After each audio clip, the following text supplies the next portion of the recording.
اور گھی بناتے ہیں۔ تو یہاں ہمیں ہمارے سوال کا جواب مل گیا کہ ہم دودھ سے کیا کیا بناتے ہیں؟ دہی، مکھن، پنیر اور گھی۔ تو آئیے یہاں پر اس کو لکھتے ہیں۔ دودھ سے ہم کیا کیا چیزیں، تو کیا کیا کو بھی کاٹ دیں گے اور ہم نے چیزوں کے نام لکھنے ہیں نا، تو اس لیے ہم اس لفظ چیزیں کو بھی کاٹ دیں گے اور آخر میں سے سوالیہ نشان کو بھی۔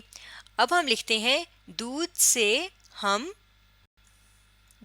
ہم کیا کیا چیزیں، اس کی جگہ پر ان 4 چیزوں کے نام لکھ دیتے ہیں، دہی، مکھن، پنیر اور گھی۔ تو یہاں پہ ہم نے ان 4 چیزوں کے نام لکھ دیے۔ اس کے بعد بناتے ہیں کہ الفاظ کو اسی طرح لکھیں گے اور سوالیہ نشان کے بجائے ختمہ کا نشان لکھیں گے، کیونکہ جواب کے آخر میں ختمہ کا نشان بناتے ہیں یا لکھتے ہیں۔ اب تیسرا سوال ہے ہمارے پاس، آپ دودھ کا استعمال کیوں کرتے ہیں؟ اب دیکھیں اس عبارت میں تو ایسا کچھ بھی نہیں لکھا ہوا تھا جو یہ بتائے کہ ہم دودھ کا استعمال کیوں کرتے ہیں، میں دودھ کا استعمال کیوں کرتی ہوں یا آپ دودھ کا استعمال کیوں کرتے ہیں۔ تو اب یہ اس سوال کا جواب ہم کیسے لکھیں گے؟ آئیے یہ سیکھتے ہیں۔ اگر کوئی ایسا سوال پوچھا جائے جس کا جواب براہ راست یعنی ڈائریکٹ عبارت میں سے ہمیں نہ مل رہا ہو، تو پھر ہم کیا کرتے ہیں کہ عبارت میں جو چیزیں ہم نے سمجھی ہیں ان کو سامنے رکھتے ہوئے ہم نے خود جواب بنانا ہوتا ہے۔ تو آئیے دیکھتے ہیں کہ عبارت میں ہم نے کیا پڑھا تھا کہ دودھ کیوں استعمال کیا جاتا ہے۔ دودھ ہمیں صحت مند بناتا ہے، ہم اس لیے بھی اسے استعمال کرتے ہیں۔ اس سے ہڈیاں مضبوط ہوتی ہیں، اس لیے بھی اسے استعمال کیا جاتا ہے۔ کمزور اور بیمار انسان اس کے استعمال سے تندرست ہو جاتے ہیں یعنی ٹھیک ہو جاتے ہیں۔ اور شروع میں ہم نے یہ بھی پڑھا تھا کہ دودھ میٹھا اور مزیدار بھی ہوتا ہے۔ تو ان ساری وجہوں سے ہم دودھ کو استعمال کرتے ہیں۔ تو اب آپ بتائیے کہ آپ دودھ کیوں استعمال کرتے ہیں؟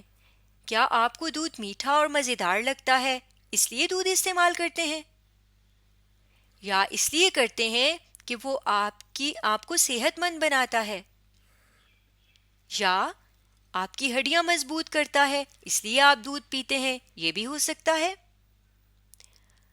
اور آپ بیماری سے بچنا چاہتے ہیں یا آپ کمزوری سے بچنا چاہتے ہیں، تندرست ہونا چاہتے ہیں، اس لیے آپ دودھ استعمال کرتے ہیں۔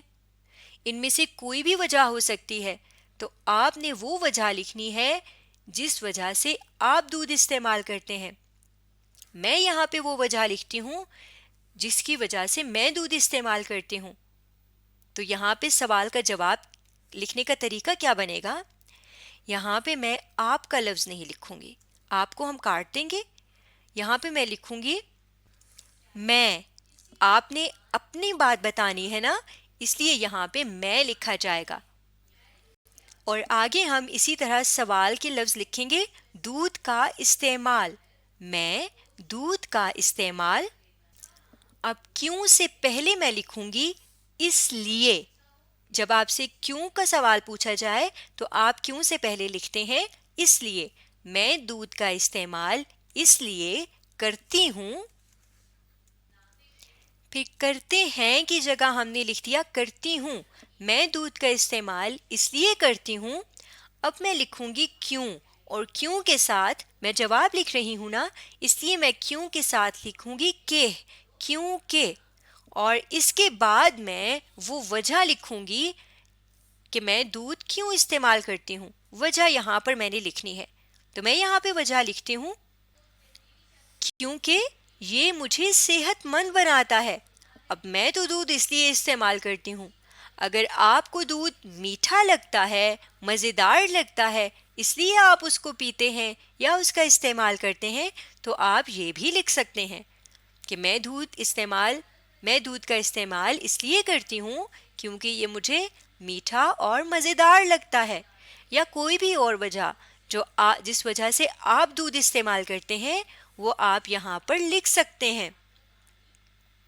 تو اس طرح سے آپ نے سوالات کے جوابات دینے ہیں عبارت میں سے ڈھونڈ کے، اور عبارت کو سمجھنے کے بعد جو چیزیں آپ کو سمجھ میں آئی ہیں ان کو سامنے رکھتے ہوئے آپ نے ایسے سوالات کے جواب بھی دینے ہیں جن کا جواب آپ کو براہ راست یعنی ڈائریکٹ عبارت میں سے نہیں مل رہا ہوگا۔